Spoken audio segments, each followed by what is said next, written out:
Joining me right now, however, with a report is my good friend, Annie Cyrus. Annie, welcome back to the broadcast. Thanks for joining us. Oh, thank you for having me back. Well, Annie, we're going to have to move quickly. You've got a very disturbing report. We talked about the fact that the Taliban handpicked many of the people that got on those well, first of all, that could get into the airport there in Kabul. And then those that got onto the airplane, the Taliban handpicked a lot of them. No coincidence that many of them are wearing hijabs then. They are full-on Islamic. They're complying with Sharia, Islamic law. And many of them were military-aged males. And now we find that these folks who've come to the U.S., unvetted, picked by the Taliban, what are they doing and where are they? Or do we know? Oh, I'll have to get back to you on Noah. I have to circle back because nobody knows. As of right now, report says more than 700 Afghan refugees just up and go. They got up, left the base, the military bases they're housed in, and not only we don't know where they are, funny enough, we don't know who they are because we don't even have their names. How many? And here's where it gets worse. More than 700. So you got potentially more. We don't know because we don't know who they are, but we know some of them were handpicked by the Taliban to get on those planes and in the airport to get on those planes, correct? Absolutely. Okay, and here's so where we it have gets potentially worse. 700 jihadis roaming the country. Oh, 700, more than 700 jihadis, pedophiles, and rapists. Let me tell you why. 300 disappeared from Fort Bliss, the very same base that a female soldier reported the gang rape in. 300 disappeared from there. And is there anyone out there who can guarantee that those 5 Afghan men who gang raped her didn't get out? Let me look at the headline, Logan. Show this from our friend over at Jihad Watch, Robert Spencer. A giant can of worms. Afghans are walking off U.S. bases. No one knows where they are. That's over at jihadwatch.org. Okay, our friend Robert Spencer. I mean, even Reuters is reporting this, by the way. Annie? Yes. Well, as of right now, not only every media is reporting it, but a confirmation came from the government that, yes, we don't know who they are, we don't know where they are, but, there's a huge but here.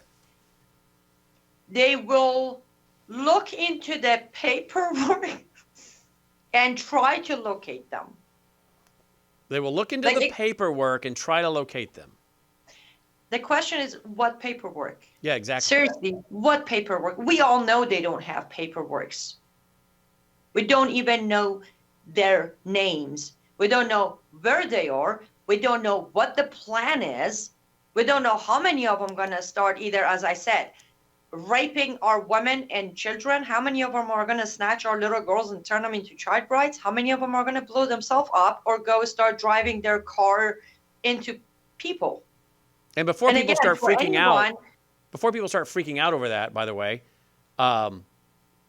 if they're handpicked, many of them to come into the airport in Kabul and get on the airplane by the Taliban, then you would think they would pick the kind of people they want to send over here to create a problem, right? Secondly, we already have them doing horrible things before they even have left the base, including, I'm told, assaulting some of their own women of their, that came over with them, right? Not to mention they're assaulting now our own people, but they're assaulting some of the women that came with them, right? Exactly. 2 of them are already indicted and charged with child sex abuse and strangling a wife, their own wife and children, their own kind. Now, I want to say this for anyone who thinks I might be paranoid here or, overreacting or being biased. Please do remember, before those planes even arrived in America, UK reported that 2 of the ISIS members were arrested landing in UK trying to escape through these refugee rescue planes. So we already have evidence that, Al-Qaeda, not ISIS, my bad. We already know that they're sending their people into our countries. We already are aware of that. That's out there, evidence, Google it. No, don't Google it. But yes, it's out there. So yes, this isn't some, who refugee who really escaped to come here for a better life. If they did, why would they run from the base, Brandon? Why would they run and hide? If they were here to become a citizen like me and learn the language and build a life, what's the reason for them to get up and leave the base? And for those who don't know, Annie was born and raised in Iran. Sadly, she was sold at age 14 as a child bride. 14 or 13? Well, I say 14 because it was very short. Technically, on birth certificate, it's still 13. Sold as a child bride at 13, and of course was thrown into Sharia jail several times and beaten in Iran for letting the hair come out from underneath her hijab, singing on the street, skipping, being caught in a cab with a male cab driver. All of this got her thrown into Sharia jail and beaten. She escaped, came to America, taught herself English, worked at McDonald's, I think, while you taught yourself English. And now today you're a TV producer, associate TV producer with WVW TV, Lindell TV, and doing a lot of your own speaking and productions. Yes, that's very true. And that's why I don't mean to brag, but I use myself as an example that if you're here for a better life, you do what I did, which is the right thing. Well, you know, I didn't run from. Rush Limbaugh used to say, if it's true, it ain't bragging. Well, thank you. But yes, it's my biggest hint is why would they get up and disappear unless they are going to do something? Yeah, exactly. And as you always say, it's just a question. We are asking that, how safe do you feel today, knowing that more than 700 unknown Afghans are out there where we don't know who they are, where they are, and what they're planning? It's a genuine question. Absolutely. Particularly, again, when you know who let them in the airport and who let them on the airplane. All right, let's go to this screenshot here. Again, another great article by our friend Robert Spencer. Michigan. Judge throws out female genital mutilation case against Muslim physicians. Without getting too graphic, Annie, can you tell our audience when we say female genital mutilation, we're talking about what's done to little girls, often without any anesthetic or any medicine to numb these girls. And this is a very cruel practice, is it not? Yes, and it painful. is. Go ahead. And painful? Well, yes, it's painful. It's inhuman. It's Islamic for anyone who thinks this is a cultural thing. No, it's an Islamic thing. It's a teaching of Islam, Sharia. And it's also a system of control. The reason under Sharia girls get mutilated is to control their urges. So they can never bring shame to the family because they don't have the urge to go and bring shame to the family. And what age is this mutilation done to these girls? Pardon me. To be honest, there's no, just like any other torture for girls, there is no exact age, but normally between ages of 6 and 10 is when majority take place. But there are cases, especially in African Islamic countries, that as young as 2-3 weeks old and as old as, 20, 25 years old.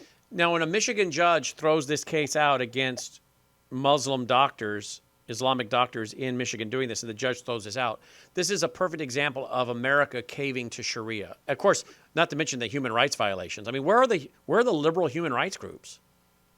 Where are the feminists? Where are the Me Too movement? What's that? Where are the Me Too movement? Exactly. People? Where are the feminists, Annie? Well, we don't have many feminists. I consider myself a feminist, but we have a lot of feminazis out there, sadly. And if you remember, let's plug your documentary here, The Siege documentary that you kindly allowed me to be featured in it. I did mention that it's not long until our justice system will bow to Sharia, and here we are.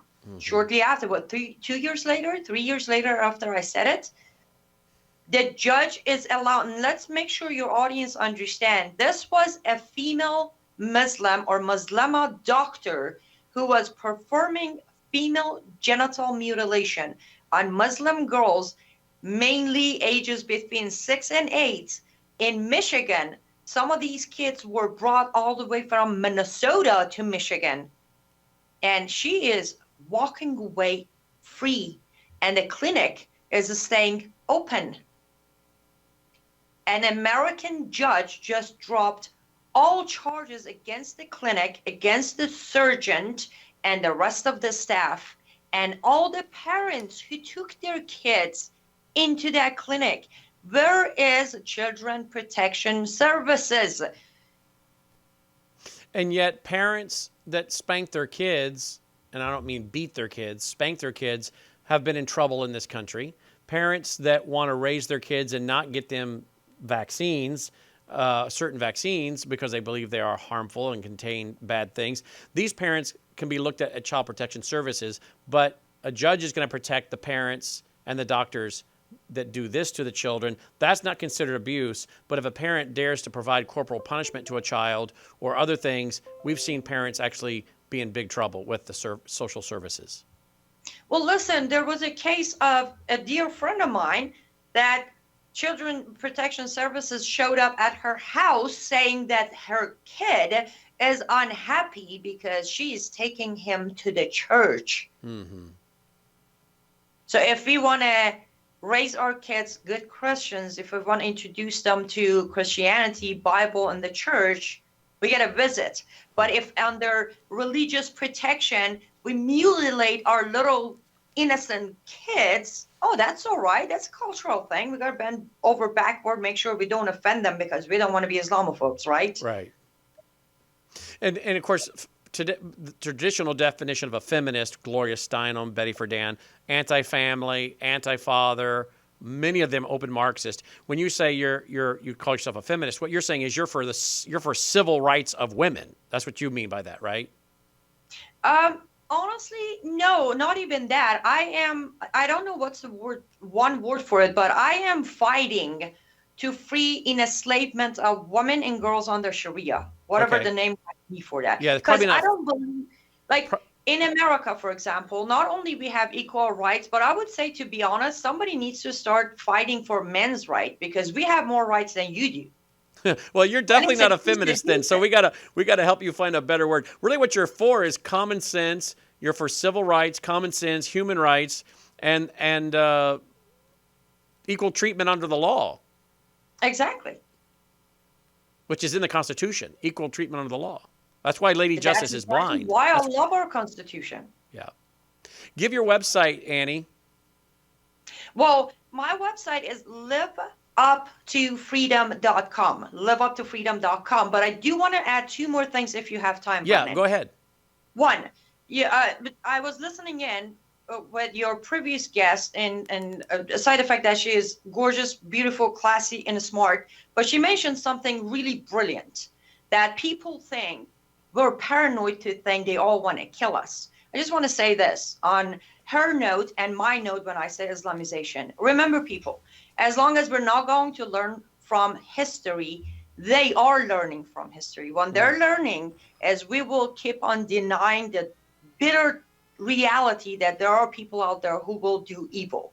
But remember, Nazi Germany killed millions of Jews. Nobody believed it until it was done. Do we really want to let history repeat itself while we wait in complete bubble of denial that no way somebody want to kill us all? There are many and many out there who have no problem pulling the trigger and killing all of us who love freedom. We love our humanity, and especially in America, we love our country. Please wake up. Number two, on the good news, if you are on social media, you can now officially take the fight to the battlefield of Facebook and stand up for Mike Lindell, hero of our time, and support Frank Speech and Lindell TV by following Lindell TV Facebook page on facebook.com/Lindell TV, all one word. Go over there, show your support, start following the page, and share all the posts out, because we cannot let Facebook silence heroes like Mike Lindell, Brannon Howse, Diamond and Silk, and every other person who is showing up on Frank Speech to tell you the truth. I'm so glad you brought that up. And folks, we're so excited to add Annie. She does some work for me over at WVW TV. She's now doing some work with Lindell TV. So Mike and I are keeping her very busy. Plus, she has her own projects with her own website, liveuptofreedom.com. But I want you to give that, because you just got that going and running, and you want everyone to go join tonight. The brand new Lindell TV Facebook page. What is it again? Facebook.com/Lindell TV, all one word. Facebook.com/Lindell TV. Go join it, go like it, spread it all over the place. Right, Annie? Yes, and make sure to invite your friends to like the page. Let's blow up the page. Ironic and Middle Eastern saying that word. Let's make the page big, and let's show Facebook that we stand for the truth. Absolutely. Thank you, Annie. Let me know how the numbers go on that, because I'm counting on the folks that are listening tonight to go do that. So let me know later tonight how the numbers go after this appearance. Absolutely. I'll give you updated numbers tomorrow morning. Awesome. Thank you. Annie Cyrus checking in, and her page is liveuptofreedom.com, liveuptofreedom.com. But indeed, like that brand new page she just got going for us, Facebook.com/Lindell TV.